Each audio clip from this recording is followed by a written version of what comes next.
Welcome back to the Mark Faris Experience. Today we have Drew Dekker here. Drew is the founder and owner of NetGain Agency. So he started this in 2008 and has built this up to a successful branding digital marketing agency with over 20 staff.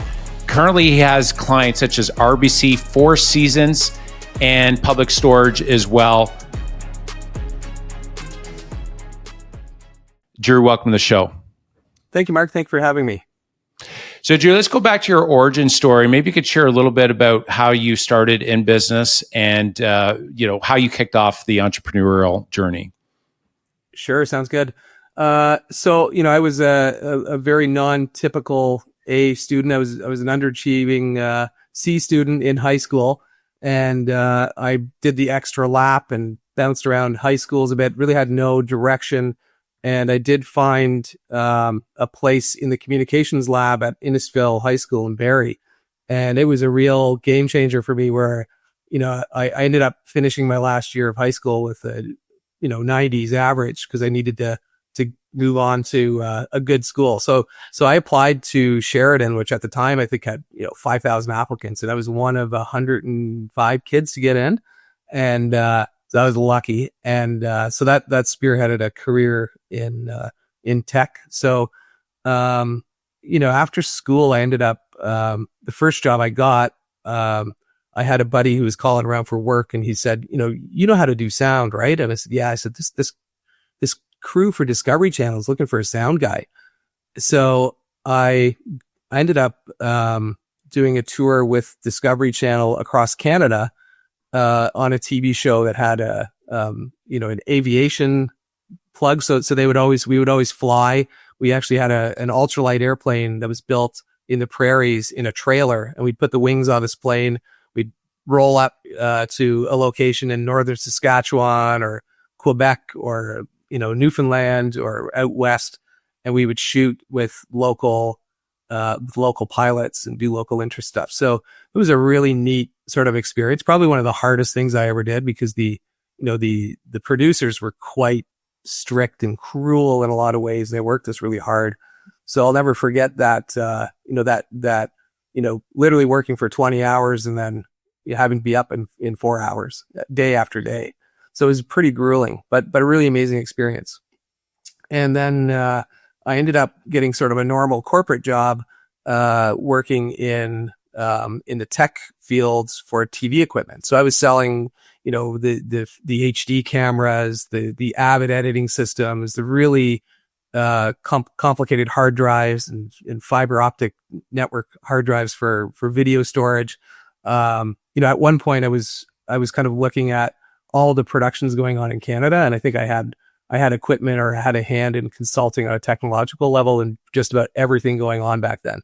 So anything from, like The Great Race to Big Brother to, Big Brother Canada, on and on. I had tons and tons of stuff. And, I was fortunate enough to work on some interesting movies. I worked on a movie called The Skulls with Joshua Jackson and Leslie Bibb. I think you remember Joshua Jackson from Dawson's Creek. Yeah. We did, so I've worked on a lot and I did get a call back from that TV crew that did Discovery, and they were now heading to South America for another tour. So I foolishly quit my corporate job, which I was doing quite well at, and then ended up, going back for $100 a day on this crew, which I knew we were going to get beat up, but we ended up down in Belize and Costa Rica. And, I'd say one of the most important things in my life happened in South America, where these producers were pressuring the pilots. So again, we were shooting aviation stuff, and we were in the Andes and they had bad weather, and they kept pressuring these pilots and to fly, and the pilots kept saying we can't fly. So they ended up quitting, and we ended up kind of making amends with the pilots, or the crew, the producers did. And then we were in northern Chile, and I remember this one day we went out into the desert. We had an airplane which you could remove the wings, so they had not looked ahead of where to land this plane. So we landed a plane on a highway. We took the wings off, left the wings behind a sand dune. We had driven out with our vehicles into the desert. One of them had gotten stuck and broken down. I remember looking back at this little speck of a vehicle in the desert, and as we're driving this airplane back on the road, and we ended up coming back the next day with mechanics, and these mechanics are like, we can't, like, we're not going out there. We're not going out there. We had literally driven for about 45 minutes through a minefield. We were on the border of Bolivia and Chile, and it was mined, and we had to go out there with a military escort to get the vehicle out, and they had no idea how we made it that far. It was just incredible. So we should have been blown to smithereens. But I remember the producer giving me shit for a tape being left in a truck. And I remember, I thought about all of this sort of incompetence and all these safety issues and all of these things. And it was the first moment in my life where I just said, I just had that, as a man, I just told him, I'm like, no, I'm done. I quit. And I quit.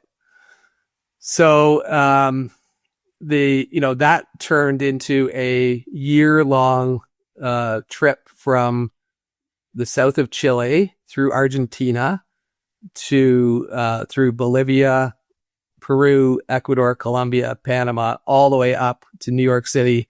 Around Christmas time, I met my dad in New York City, and I had about $50 in my pocket. And it was probably the best and most amazing year of my life to be able to experience that. And, just experiencing that backpacking culture. And so, that unleashed a beast of me sitting down with a buddy one day, and he said, what do you want to do this year? And he said, well, we could go to Korea and teach English. So 5 days later, we were in Korea, spent a year there. And then I met an Irish girl while I was there, and then moved to Dublin for 2 years. And I ended up back working in the television technology industry, and got to work on some pretty neat stuff there. I would say built the technological infrastructure of BBC Belfast. Had lots of good experiences there.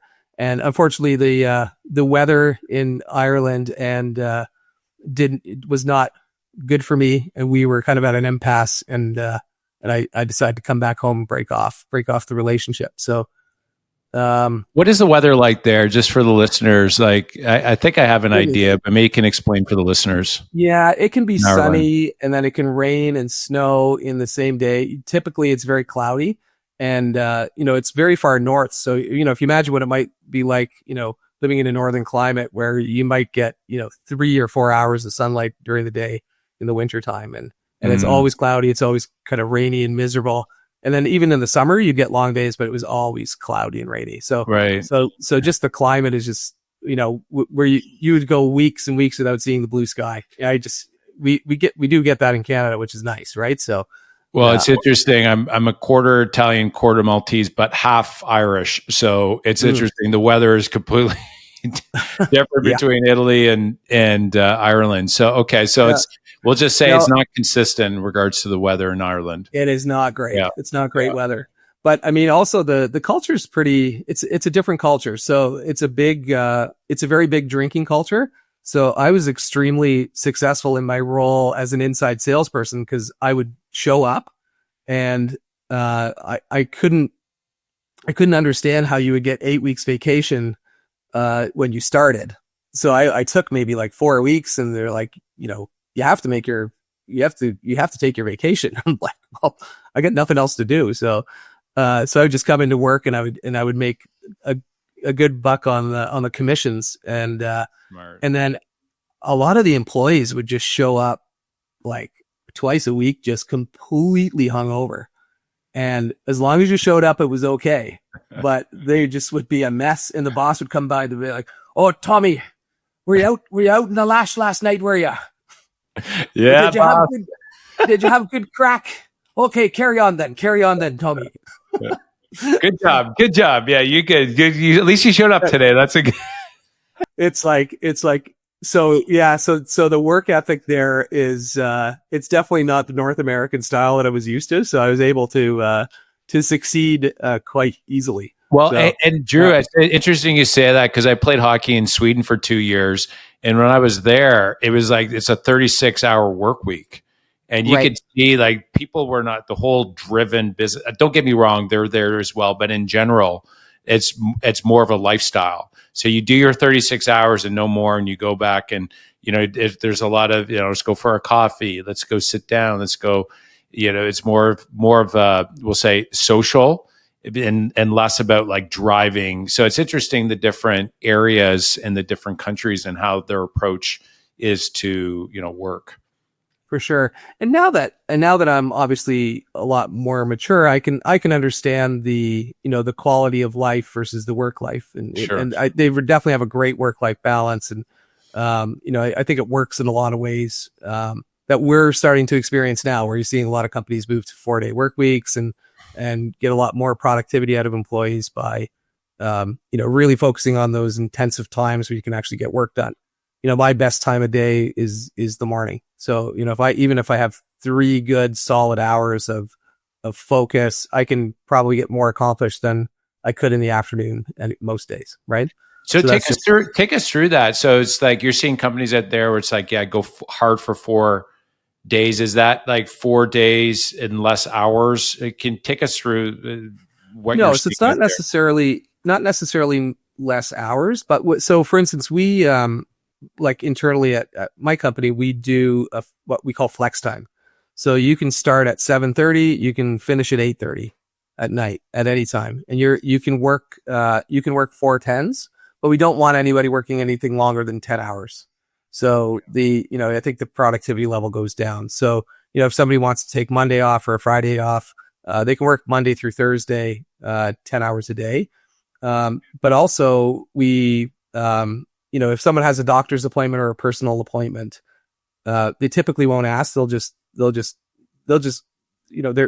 basically measured on billing hours on what they bill in their timesheets.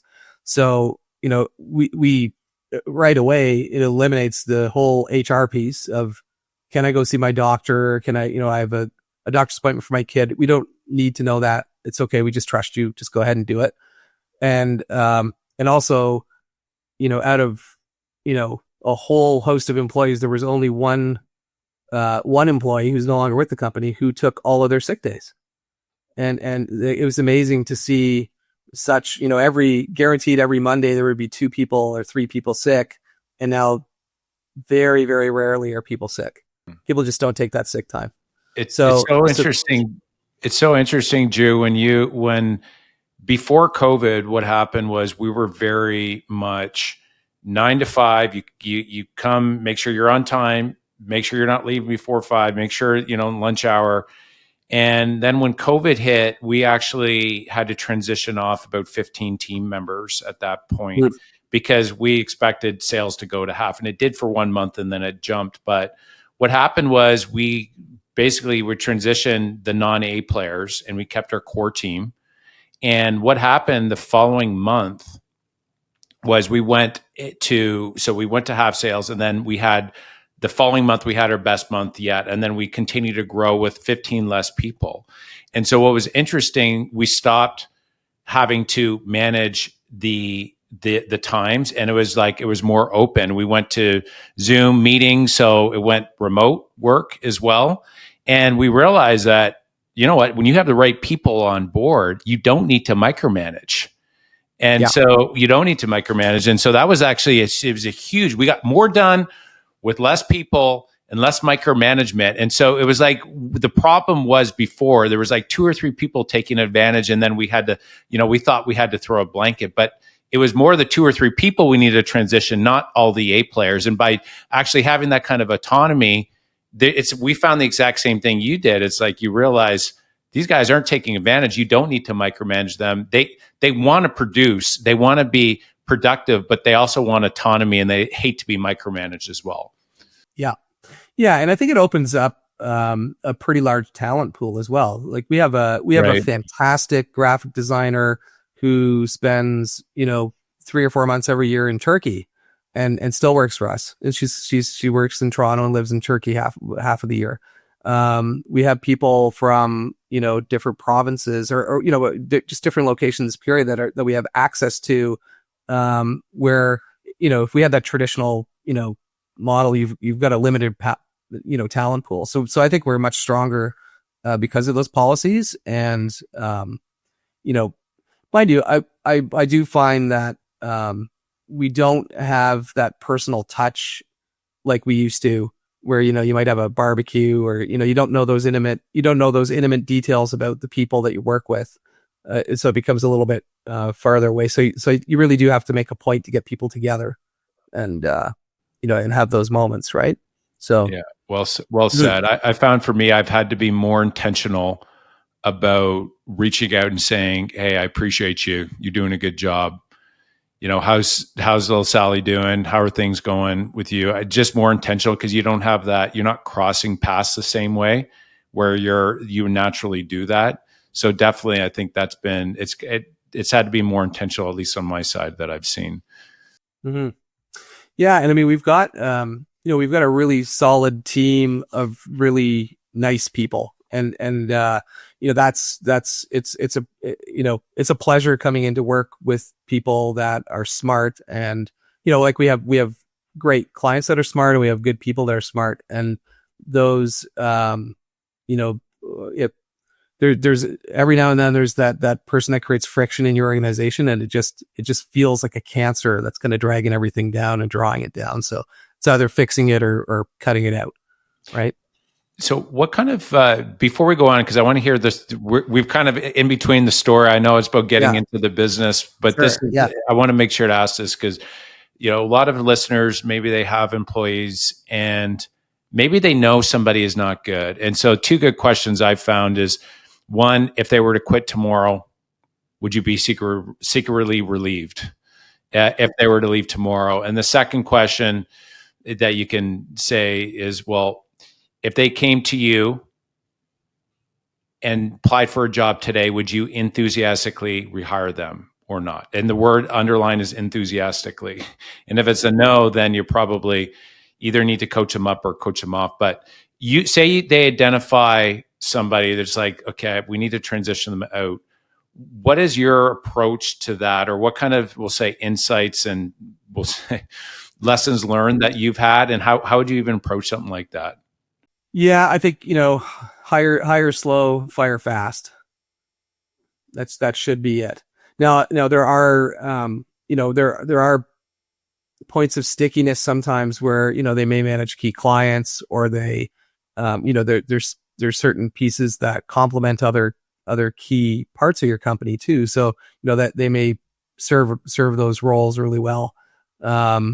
But yeah, typically, I found that once that relationship sours in some ways, you almost just have to cut it, and if by some epiphany they can turn it around, then that's great. I've definitely seen that happen, but 9 times out of 10, you should just realize and follow your gut and say, yeah, we just got to cut this out. This is never going to work. Right. Yeah. As much as you want it to. And the culture, especially, like if there's a culture lack of fit, if they're say not doing, they don't have there's two like access to me. It's like you have on one access you have culture, and the other access you have the ability to do the job. They might be like a stellar key player, like they're excellent at what they do, but they have a horrible attitude where they're dragging the team down. Those are hard to get to transition off, really hard, because it's like, you think, well, what happens when they leave? Where's that going to leave me? Are they, is that skill set, am I going to be able to replace it? And I found that those ones especially, it's really important to do sooner than later, because everybody's watching that and if you just let that behavior continue on, that people and the other A players in the company, they're watching and they're hoping that you do something. If you leave it too long, then you can start losing other players. And then that it's like, it starts to spread through the companies, like, oh, he's tolerating it for him. Oh, it's going to be okay for me to act like that as well. Mm-hmm. Yeah, like we've been through, we're busy scaling up right now. So we made some kind of key hires. We've got a great GM that we got in from an acquisition, and part of that growth is, sometimes there's people that are just unwilling to go along with that path, and they've been a good asset to the organization before that. But if you're moving to the next level, you realize we can't get there if that person doesn't do it, and they don't want to do it. So if they get kind of stuck in their ways, unfortunately, that's a thing too. I'm sure that you've seen that as you scaled your business where, there's a certain point of evolution that a person can get to, and then maybe that's it. And they kind of plateau. But if you need to get to the next level, you just got to move on. 100%. And, generally, if you're starting and you have a big vision to grow from when you start to when 20 years down the road, for example, you got to expect that many of the people that you start with aren't going to be where you finish up at, and that you have to be okay. And, through the years, we've had like friendships with people that we needed to make that hard decision. And that's actually probably one of the biggest, we'll say, impediments within companies, is that when the owner has friendship with somebody that is maybe a C player, and they were maybe good when you started, but they have so much investment into the company that you have so much investment into the relationship as the owner, but you don't transition them out, or you don't move them to another position where you can bring in the key hire to be able to take you to the next level. And Drew, I think that's probably one of the biggest things that I see in some of the smaller companies, and even some larger companies as well. You need to make a change, but it's too painful to be able to do that. And that I see a lot out there in companies today. Yeah, it's that lost cost fallacy, right? Where you're like, you feel like you're too over invested, or you've got too much into it, and sometimes you just got to pull off the Band-Aid, right?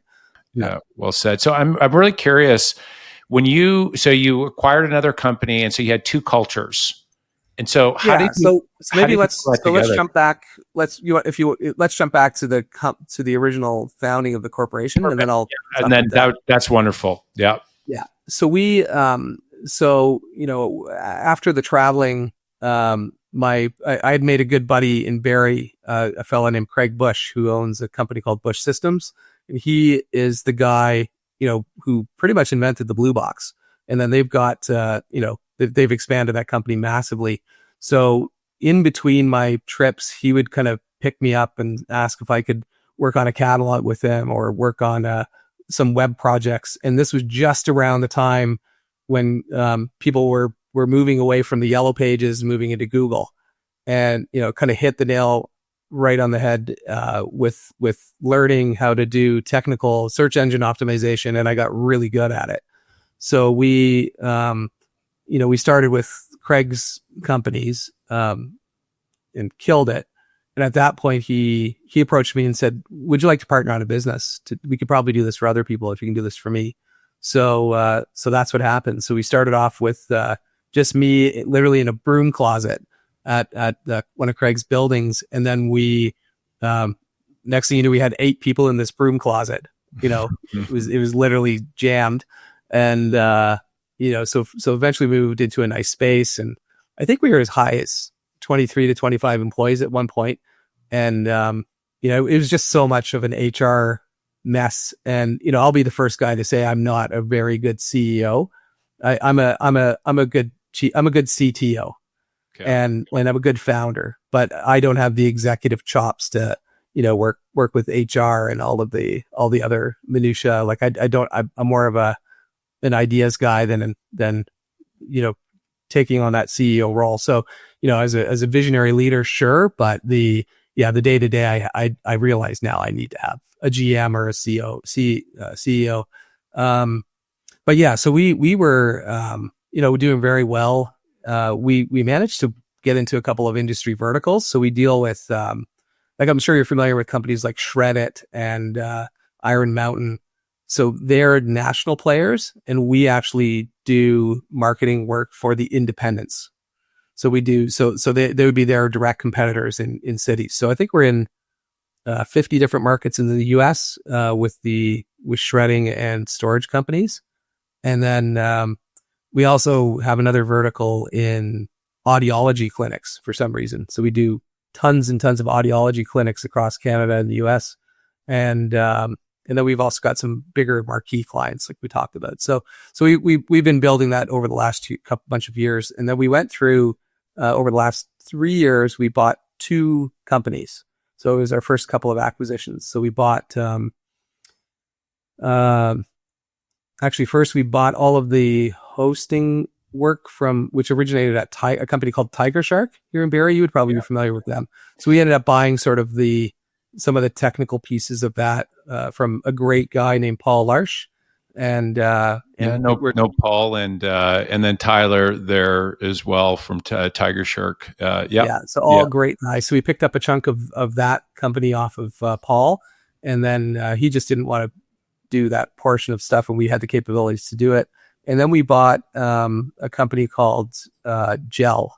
So a fellow named Tom Ambo sold and actually came in as our kind of GM and head of operations. So you talk about different cultures. We had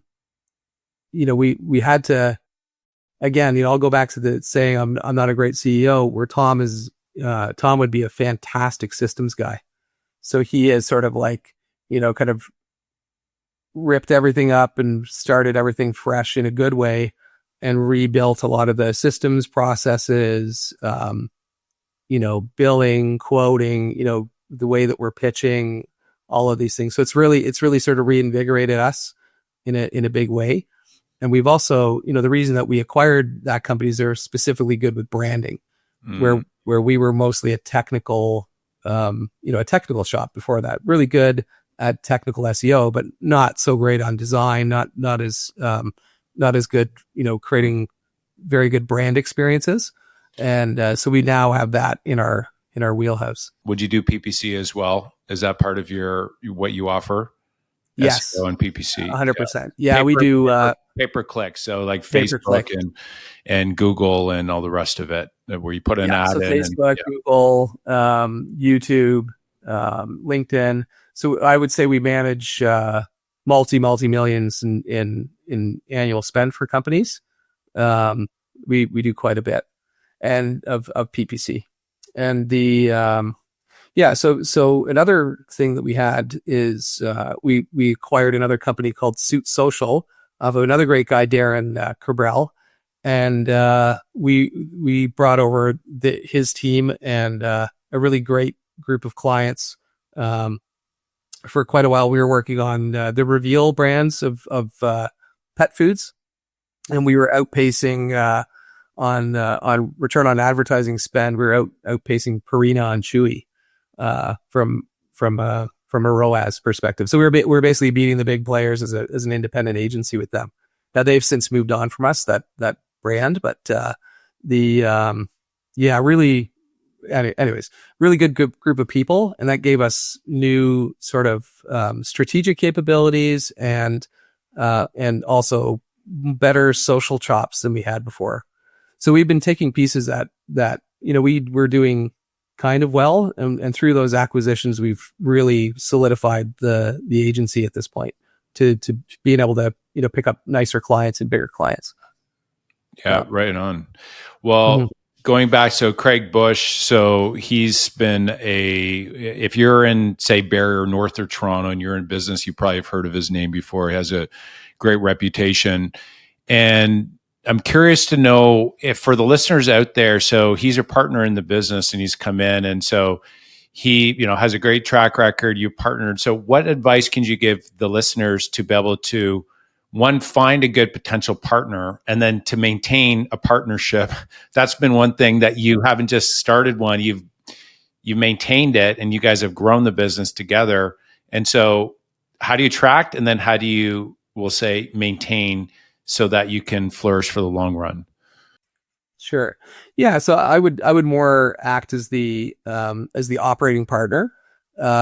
Craig is, Craig's been a tremendous mentor. I would say everything I know about business, I would give him all the props to that. And he'll come in where he needs to, and kind of push things along or encourage things. From a partnership standpoint, I think it was only until last year, so we're probably we're almost 16 years in now, we actually didn't have a shareholders agreement. So we finally had to do one because of some legal stuff that we actually have a shareholders agreement now. We never really had many fights. We get along very well. And, anytime there's a disagreement, if we disagree on a thing, it just doesn't happen. We just kind of deadlock it and it's cool. And, there may be certain directions that he may want to take things, and typically his instincts are really good. And I've learned to just sort of say, okay, let's dip our toes in the water with an idea, and if it his instincts are usually pretty bang on. So so we have a great relationship. If you're looking for a partner, I mean, we were talking earlier about a group in town called the Ices Brothers, and their integrity, and what that a handshake really means. A hand is the deal, and it's a handshake, and it's finding people like that. I think they're pretty rare in this world. Mm-hmm. But if you if you can really trust somebody, I think it goes both ways. I think there has to be a mutual trust, and with partnerships, I think there's an amount of expectation that people falsely put on another partner, that, I did more hours than you this week, or, you're doing this. And I think that's where it typically falls apart once you start scorekeeping. It's just like any relationship. If you start scorekeeping, it's probably not going to go very well. Yeah, right? That's really well said. That really is, because you'd imagine if you start measuring, there's going to be seasons where one person's maybe doing a little bit more. And that's why I think it's really important that there's clear lanes. So it's so you're the operating partner. It's you're looking after the day-to-day. That's what high level, that's what we're talking about. But it's not like you're measuring how much time, say, Craig's putting over there, because what he's adding to the business is different than what you are. So I think it's complementary skill sets when you're going into a partnership. One of the things that I see with partners going in, it's they have the exact same skill sets. They're the same person that brings the same amount. And then that's where you start to get more of that measurement side. It's easier to go there versus okay, your skill sets are over here, mine are over here, but together we make that perfect person. It's hard to find that perfect person. And even if you are that perfect, there's only one of you. So if you can find two separate, that's what I think pulls the relationship together. Of course. Yeah. And really just starting to look at, things like margin, and we're really changing the focus of the company to be 100% margin driven now. So everything really comes back to, should we spend that? What are the types of jobs that we're looking for that could be higher margin, rather than, breaking even or having, what we call scope creep in our world. You have a lot of jobs that will creep. And so it's finding those profitable pieces that really make a success. And in our type of business, we're typically labor brokers as an agency. We're skilled labor brokers. So if we can make a decent margin on stuff, we will. And the sky's kind of the limit with, it's not necessarily the amount of revenue you do, it's about the amount of profit that you can generate. So. Well said. And that's such a good point, Drew, because, for example, so my father-in-law, so he runs Canada Docks, they build these floating aluminum docks, which is phenomenal, really great quality. And they also do prototypes, so prototier. And then they actually had in the past, they had laser art. And so one of the things when they started analyzing how much money they actually made from a profitability standpoint, they realized that they weren't really making money, or if it was very little. The margins were so tight on there. And they made the decision to stop doing that. It was, my father-in-law, he loved doing it as well. So there was that element. And so it's hard to say, listen, we're not going to do that anymore. It's and so I think a lot of business owners out there listening, it's there's a channel that you've always done it, and it's just, that's the way it's always been. But then, it goes back to that movie. The Founder is such a good movie. I don't know if have you seen that movie, The Founder? No, I have not. Oh man, it's such a good business movie, because when they started analyzing the original McDonald brothers, when they started analyzing where they made their profit, they realized like it was burger, fries, and pop. And so they got rid of all the other menu items and they just offered that. But they did that was like the best in the world. And so they only focus on the higher profit items. And that's hard to do. That takes like real faith that what you're going to do is the right thing. So you need to really make sure your numbers are right.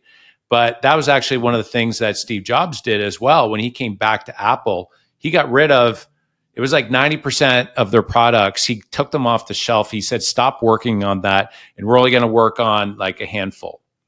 And they did that. And they brought back the company that they were going to go into receivership. But he basically got everybody really focused on the higher profit areas. And so that makes a lot of sense. What you guys are doing is making sure that, that creep of some of these other lower productive or lower profitable margin jobs shouldn't be coming on, and doubling down on the stuff that actually, you can be the best in the world and you can get fairly rewarded for it as well.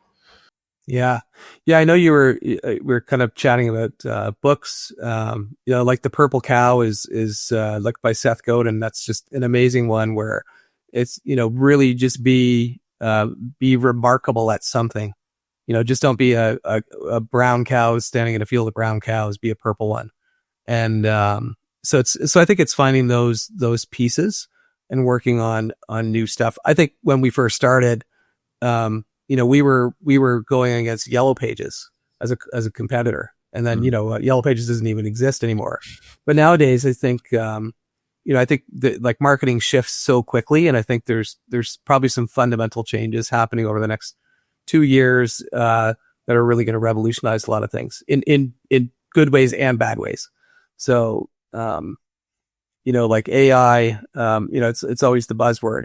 There's two sides to it. I think we need to be using AI as tools, pulling the levers to maximize the ability to create good content and do other stuff. But also there's, with the advent of AI, there's going to be a lot of like slop. There's going to be a lot of slop content out there. So you're going to start seeing the internet filling up with a lot of sort of garbage and imagery and written content that doesn't make sense. It's only 60% of the way there. So we're starting to see that really creep into things. So it's going to be a fine line of what direction marketing goes online, where people may just get too noisy with slop that people stop tuning in. I think it's a real thing. So I think things like what you're doing, curating content, like creating content like this, it really makes you real. It really makes, it really resonates with people. And I think if you've got that in your branding and your personas, that's really going to go far with what you're doing. And that's what we find with that. So AI I think is going to be quite transformative. And then, kind of an interesting thing that I'm working on right now on the technology side, I'm doing we have a client that, we were literally sitting around a fire with a client talking about how we could help get leads for generators. So he's a Generac dealer. And we said, why don't we run some tests to see if we can go on the power, the power website to see when power outages are and run ads in those areas when people have their cell phones, because the cell towers are still running. They still have cell signal.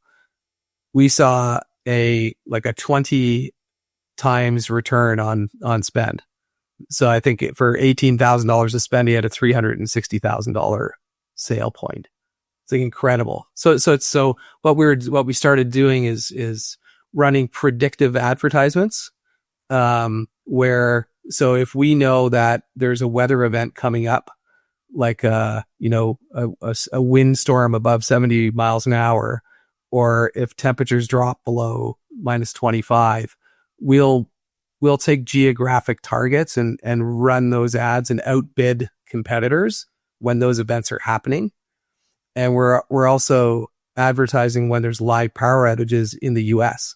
So we've actually accumulated all the weather data APIs, all the power outage APIs. and we can live outbid all the competitors in real time using AI and live stuff based on triggers. So this predictive advertising, in this case, it's based on power outages and weather, but it could be anything cyclical like tax season, or it could be, you name it. If you've got data and you see buying signals or things that happen in markets, you can start using computer models to predict when people are going to buy, and then you outbid them on PPC, outbid them on YouTube advertisements, all those things to get the clicks. And we're finding that's like a massive increase in conversion. Yeah. So I don't know if that makes any sense. Maybe I got a little too technical, but yeah. No, that's really good. And I didn't even think about that in regards to all the content that's out there becomes definitely, I mean, any content that you're curating becomes the higher value content, the stuff that actually is very valuable, I would think becomes more valuable. But at the same time, if people that are watching and there's just all the slop, like you had said, that's out there in the market, that's like, if it's 10x, because people are starting to pump out, we'll just say lots of content, way more content, but perhaps maybe the quality is, in some cases, it's still really good, but in a lot of cases, just like pumping it out there and not thinking twice, that in some cases they'll just tune out when there's so much information. And so that's going to be interesting as to how do they find information and following the pathway, knowing that that's coming down the pipe and is here pretty much, but it's going to continue to get more so. That's a really good, we'll say, question to start filtering your decisions of where you're going to be advertising them. Of course. Yeah. Yeah. And then like I was saying on the PPC side, if you can get into predictive modeling with your PPC, you can basically, like nobody's really doing it yet. So if you have big data sets, you can start digging down, the year over year data. If you have sales data, when your leads come in, time of day, weather, if you can start looking at all those correlations, you can see, for instance, like a garden center is going to have their busiest weekend of the year the first time it gets above 70 degrees, guaranteed, with certainty. So you can now advertise that garden center based on that weather event, and blow the boots off the advertising, be on YouTube, be on Facebook, really throw your budget at it, because everyone else will be drowned out and they'll end up at your garden center or buying your seasonal product or whatever that is. So that year over year stuff, that data driven predictability is going to be the future of PPC. What about, for example, to give some more context for the listeners that are out there, let's use the real estate. So buying and selling homes. So when you talk about predictive analyzing, how would that, we'll say that approach be able to apply to when you're advertising for, people that are looking to buy or sell homes? Again, I don't know anything about the cyclical nature of real estate. Obviously, springtime is when everyone lists their stuff. But when do all the calls come in? So is it a certain week of the year? Is it the first week that, we get a little bit of sunshine? Is it, what is that sort of, like, that conversation obviously happens in those households and something triggers that. And then those leads start filtering in, or those, however your lead magnets are operating. But there must be something in the data that you can find, especially if you've got tons of it. You can start looking at, what was the time of year? Maybe there was something in the political climate. You never know what those little things are. But if you've got data sets, you can start chucking them into a computer and trying to find patterns and they appear. Like, those patterns are there. So, you may have an edge on another realtor if you find that, there's a certain event in society or even just, springtime, or the market data of the economy or whatever. There may be triggers that spurn those people into selling or looking to buy stuff.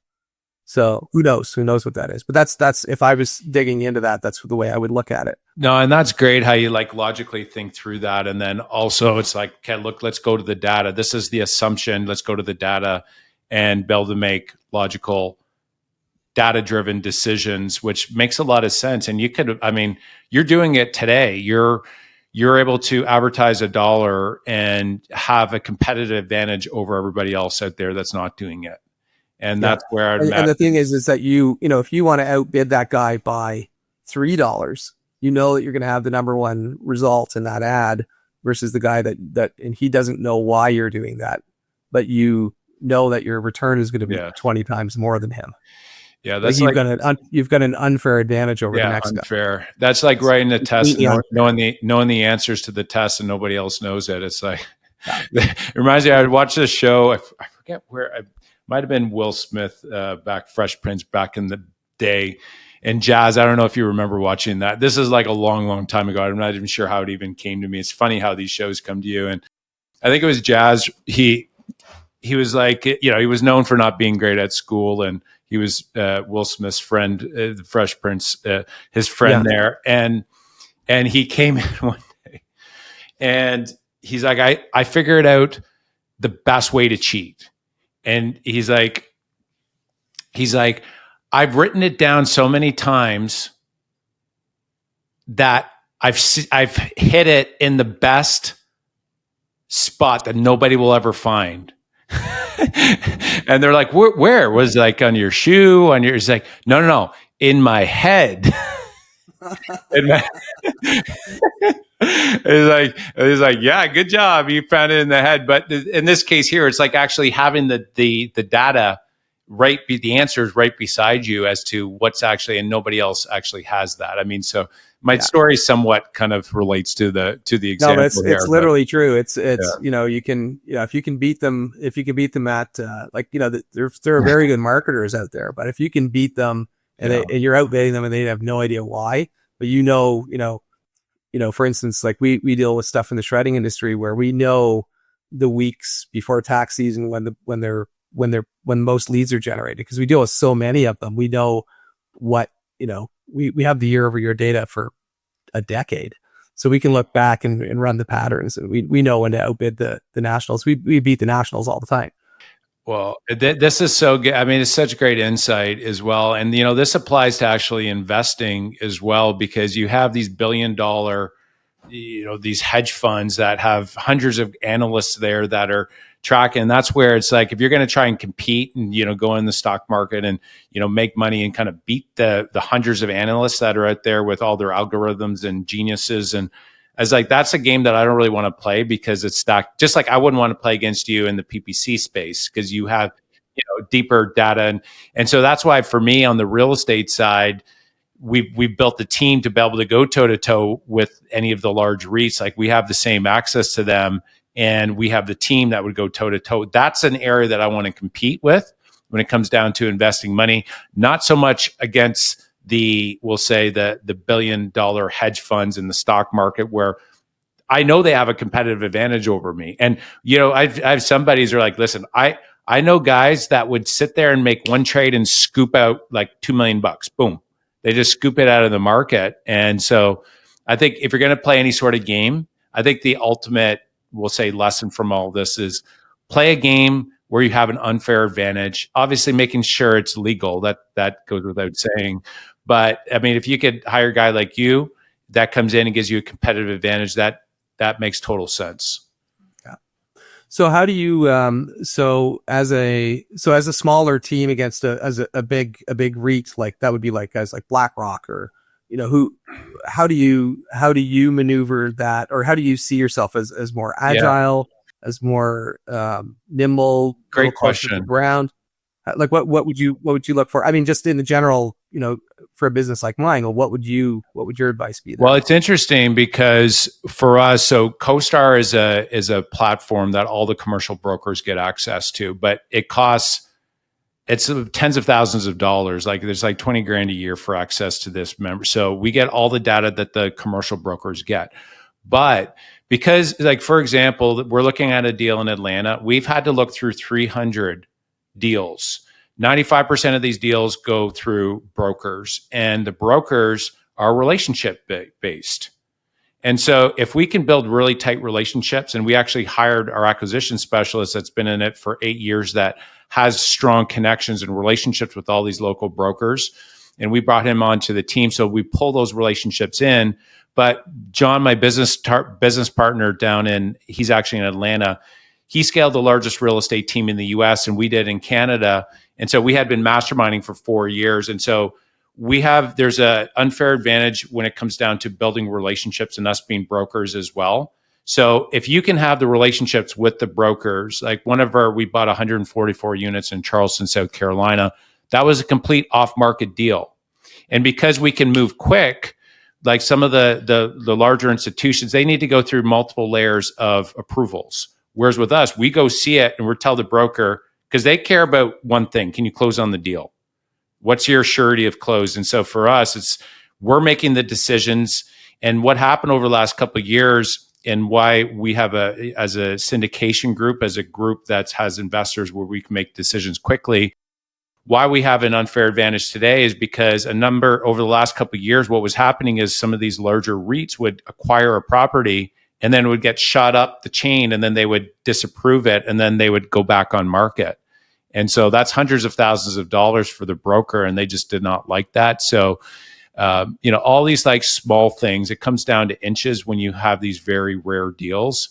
And so data is a big one. We pay all the memberships that anybody else would have access to. And then from there, it's about relationships, having the right team to be able to execute on these deals. And then here's the mind-blowing thing that you would be shocked.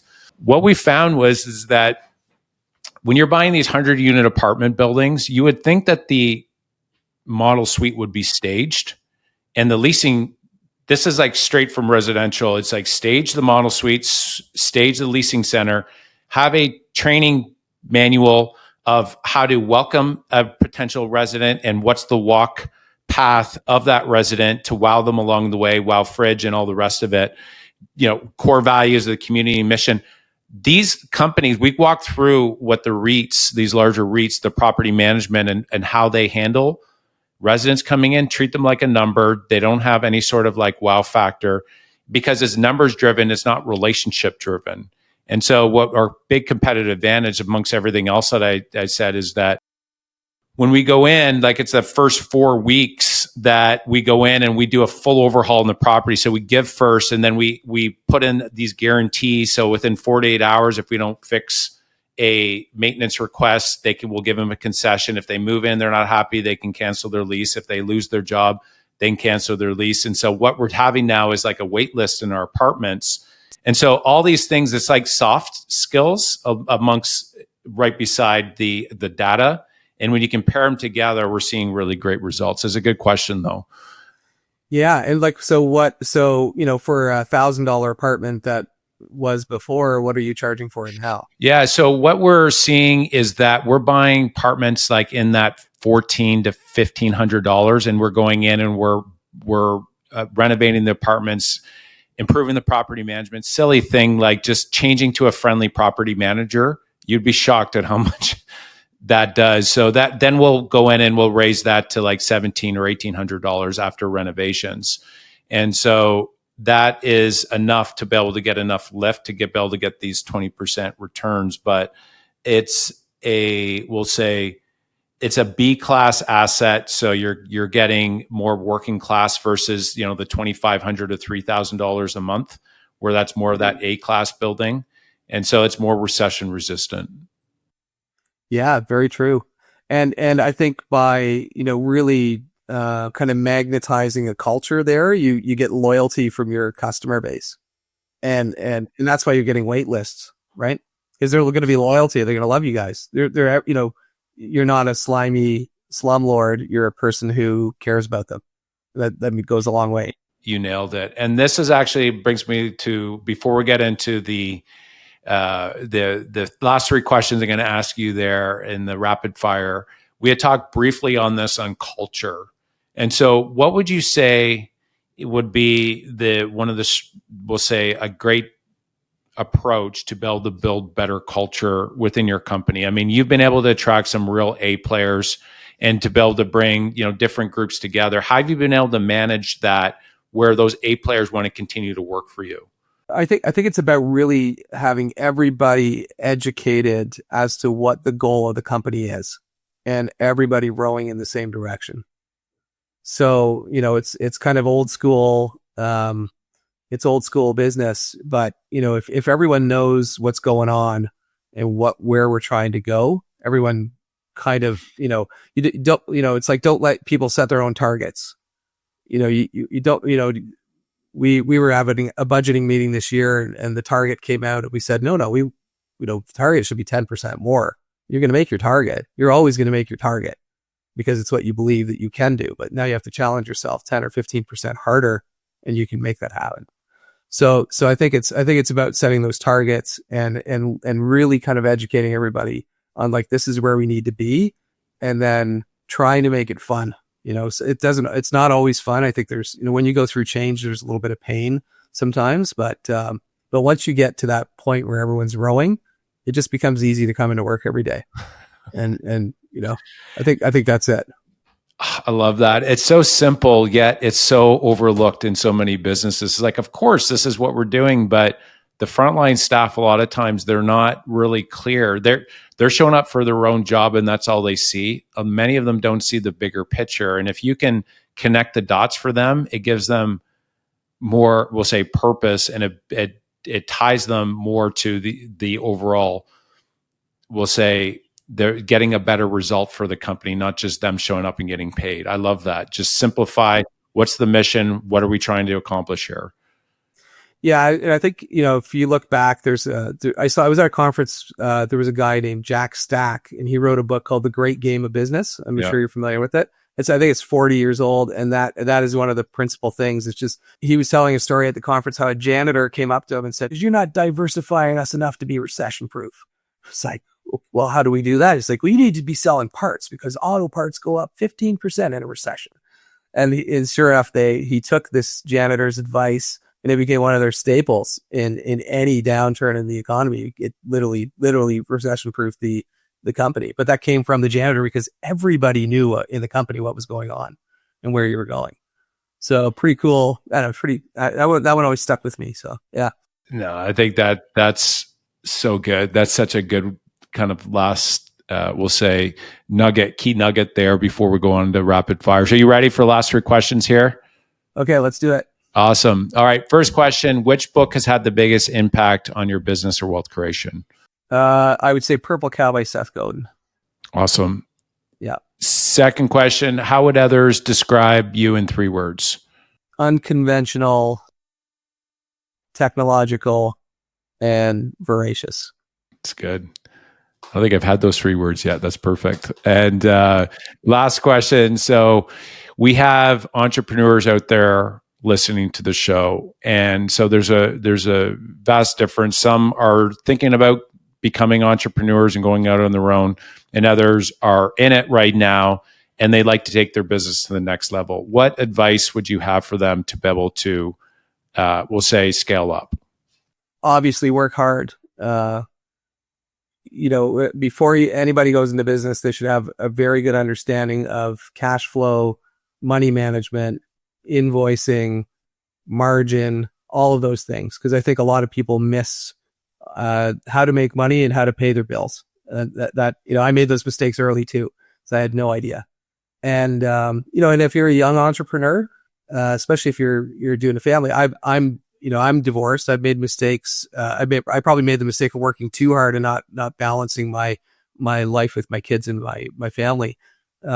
So just take those times to be sure that you're going to, be available for that, especially during those younger years of your kid's life.